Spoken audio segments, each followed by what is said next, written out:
Fresh meat.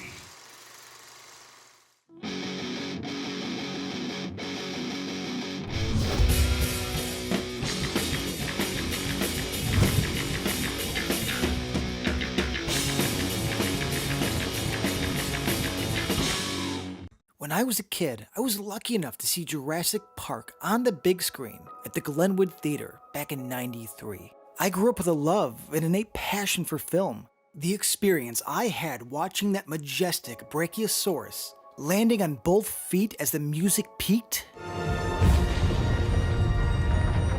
is a moment that will be with me forever. Like the theater of my childhood meeting its eventual demise, I am reminded that like all things that shape one's youth, time continues on and change is a guarantee. I want to thank you guys for watching The Black Sheep and ask that if you enjoy our shows, please subscribe to our channel right now. Like this video and click on the bell so you can be notified each time a new video goes up. And now back to the show.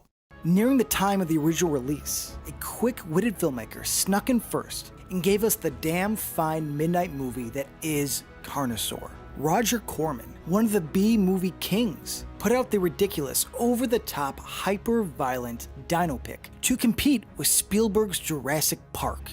And though the rest is history, as they say, I'd love to look back at this goofy, fun film and give it the credit and respect it never got. Because if there was ever a black sheep, this is it.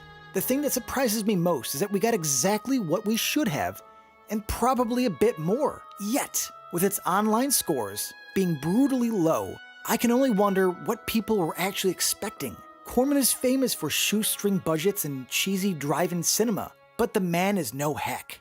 A goddamn pioneer for indie cinema, this man was able to deliver a certain low-budget charisma to even the most outlandish plots. You can't just take the original story and remake it. You must rethink it and make it new. On the other hand, I think it's better to be original. I've only remade a few of my films because I saw new ways to make them, but I tried to be as original as I could. Hear, hear. The Academy Award to Roger Corman, which is an award long overdue, and thank you so much for talking with us about all of this. Thank you, Mick. And Carnosaur fits that mold flawlessly. The film opens with a high-level meeting. The board, consisting of important figureheads, are discussing the research of Dr. Jane Tiptree, famous for genetic research and our film's mad scientist. A clever contract gives her power to work unchecked, or the Unis Corporation, whom this boardroom runs, forfeits all patents to her work. Right off the bat, we are shown that the Unis Corporation is probably not erring on the side of the public's well-being. Almost got the senator to back down on these new regulations. The last thing we need is a biotech panic about chickens. How, you may ask? By their full-blown evil boardroom, designed like a Bond villain's evil lair, complete with ominous lighting and a flashy globe. Then there's the Coke. If an evil corporation were to exclusively drink a pop, it would be Coca-Cola. We all know the underdog, the working man, drinks Pepsi. This whole place is like something out of You Only Live Twice, and is perfect at setting the over-the-top style and tone. Tiptree has been secretly working on infecting chicken eggs with different DNA strands, recreating the dinosaur. What I love here is that the story has more going on than it probably should. We have the dino that hatched from the oversized chicken egg that goes on a killing spree while it rapidly grows. Then there's the pandemic that secretly impregnates all women with dino embryos. And to top off this shit medley of Jurassic proportions, we have the government desperately trying to cover it all up.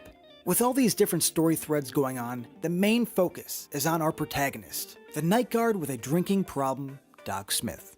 He partners with frenemy and extremely dated tree hugger Thrush. Yeah, that's her name. These two of opposite ends must work together to stop the killer dinosaurs and find a cure for the sickness that has taken over the town. The story plays out in a predictable yet entertaining fashion. The escaped dinosaur spends the first half of the film on a carefree killing spree. The townsfolk seems to think it's a wild bobcat, and the Unis Corporation is trying to get ahead of the problem.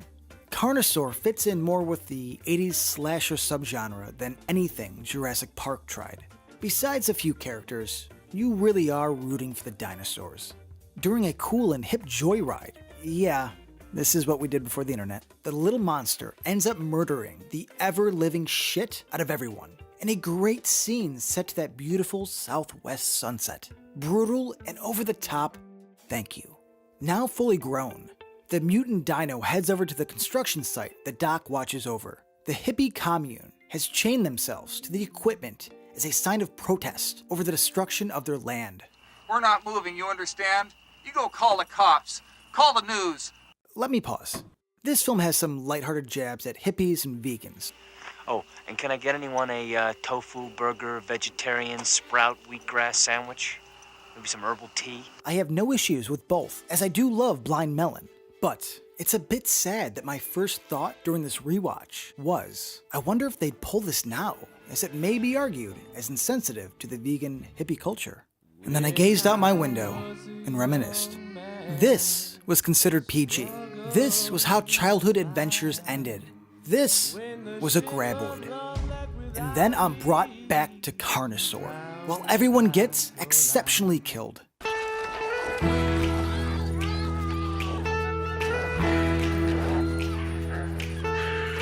Look, I'm not gonna bullshit you and act as if the dinosaurs look good.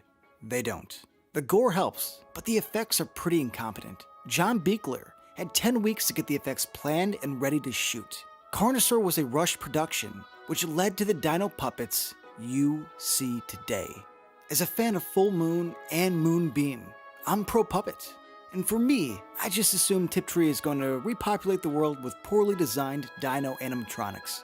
Problem solved. Clint Howard was in his prime, creepy Clint era, and is amazing for his limited screen time. He cracks few jokes, upsets a pregnant woman whose husband was clearly eavesdropping and not minding his own business, and gets decapitated by her hungry prehistoric friend. Carnosaur ends with the sheriff blowing the raptor's head off with a f***ing shotgun, a battle to the death between a T-Rex and Bobcat equipment, and Doc acquiring the antidote to save Thrush and the world, only to be gunned down and burned by the government. Carnosaur stood at the crossroads of a new era of film.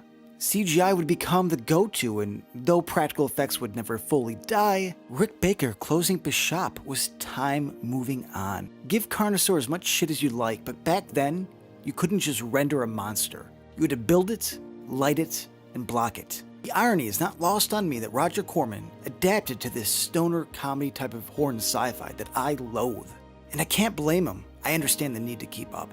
All I can do is take my ending, walk away, and leave on a high note. With the recent passing of Bourdain and JoBlo turning 20 years old last month, I'm feeling a bit introspective. I look back at Carnosaur and I'm reminded that this represents a moment. When I see another lazy sci-fi release, I look back and smile. I was lucky enough to be around at a time where critters, gremlins, and Nazi puppets flooded the market. We had all the momentum. We were riding the crest of a high and beautiful wave. So now, many years later, it's all a distant memory. You can go up on a steep hill in Hollywood and look out. And with the right kind of eyes, you can almost see the high water mark. That place where the wave finally broke and rolled back. Life is quick. Enjoy what you can while you can. I may hate this new wave of cult, but I do believe it's a necessity. There is a much needed film balance between the brilliant and the midnight specials. Together, they make up this little thing called life.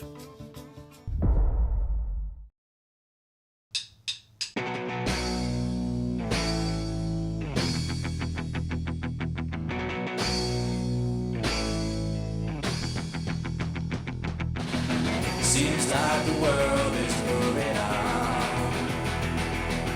Didn't stop to look around. Didn't give a shit if you're crashing down. You can close your eyes but not your skin. Don't believe what you refuse to see. Won't find a way in. Well, I can't ignore a certain thing. People had to choose this summer between seeing one dinosaur movie.